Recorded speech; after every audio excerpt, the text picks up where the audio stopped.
Hello everybody and welcome back for some first impressions on the latest VR game releases. As always, I am Mateo311 and this is your channel for everything VR related. In today's episode, the games go from truly unique all the way to extremely bizarre. Now I will be ordering these games by their overall weirdness, which just so happens to be the same as my overall enjoyment level.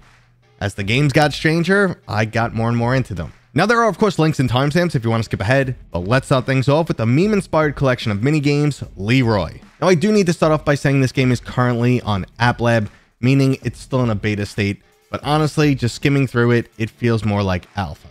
It's just giving you a glimpse of what the game's about. It has a lot of rough edges, and even just game-breaking bugs. So as it stands, I wasn't expecting much, but it's free if you want to try it out and see if you can fool around, but it's in pretty much a mess right now, and the whole theme of it, you know, a bunch of mini games inspired by memes, just seems weird, and I don't think it's going to go anywhere. But we'll come back to the title later in its development, obviously when it gets closer to or is finally released. So let's move on to a game that's actually playable and worth your time, which is the mixed reality puzzler, The Infinite Inside. Now this title is also fully playable in virtual reality, but if you have the Quest Pro or Quest 3, you could try it in mixed reality just like I am in today's video. Now I'm a little bit less than an hour into The Infinite Inside, and I find it to be an intriguing puzzler. It's pretty straightforward. Basically, you're going to be navigating this grayscale world, either in virtual reality or part virtual reality, part mixed reality, depending on your platform and how you decided to play. But you're going to be looking for some objects, combining them into specific shapes, and that'll unlock new parts of the puzzle. There's also these elements where you kind of go into a fully virtual world. It almost feels like you're following someone through an alien world archaeological discovery. Like they stumbled onto this place and they're trying to unlock its secrets. Now in this way, I found the game quite compelling. I also like the overall art style, but I'm not a big puzzle fan. And also, it was a bit slow and kind of easy. Like you're just finding objects, combining them together and moving on. I can't say how much better it gets over time or the overall complexity, but it's really exploration, put things together, kind of move forward. Rinse and repeat.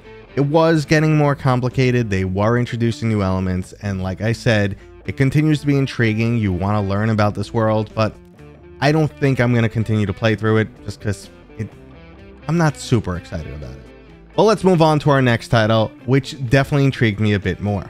Now things really start to get weird with our next title, The Exit 8. This one is definitely hard to explain. It's a combination of walking sim meets puzzler, but it's unlike anything else I've ever experienced. You basically just start off in an underground subway and you got to find your way out.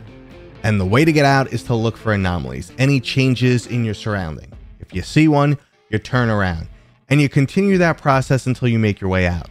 Or so that's how it works. I was in this subway for 40 minutes walking back and forth, obviously seeing some things, missing other things, gradually over time learning what to look for, but I cannot understand why I couldn't stop. I was just like, well, something's gonna happen, or oh, there's a change, and it was like addictive. I don't understand it. All I'm doing is walking in a sort of circle, and I could not stop playing. It doesn't make sense to me.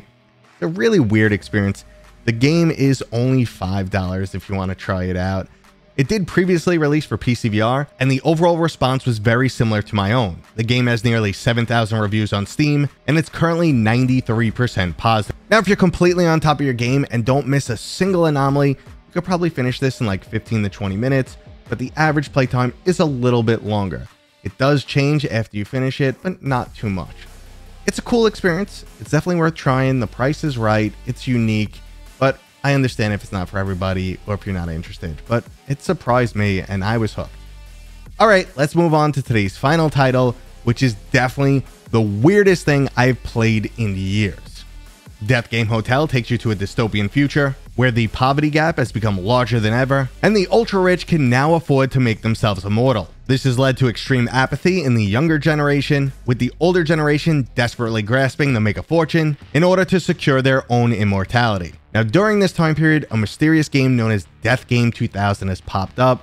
For most people, it's just a rumor.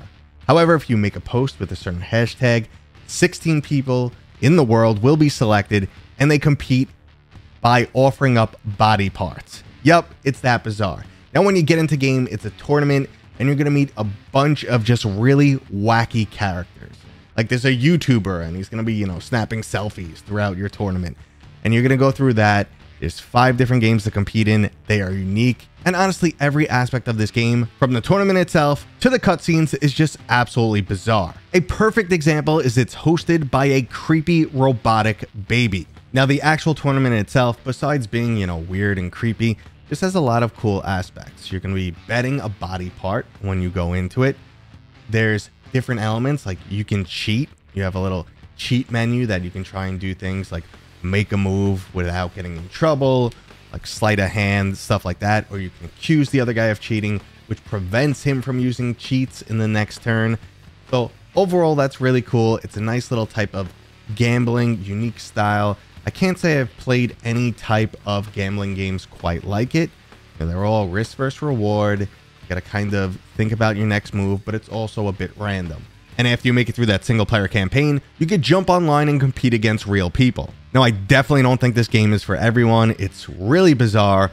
It's overly grotesque at times, which you do have the option to turn the gore on and off if that's something that bothers you, or if you're streaming to a younger audience, whatever the case may be. So just know that option's out there.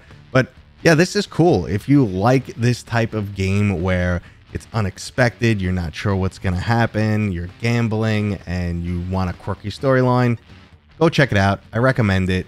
It's just, like I said, bizarre and not for everyone. And that was today's video, guys. I hope you enjoyed it. If you did, please let me know down in the comments. Let me know which games you liked, if you agreed or disagreed with me, whatever the case may be. I just love your feedback. You could also go ahead and give me a thumbs up if you enjoyed this. And if you're new here, please consider subscribing. Now, I'm going to leave you with this kid because if I don't post her every once in a while, you guys get upset with me. Thanks for watching. Subscribe for my daddy. Good job. Bye.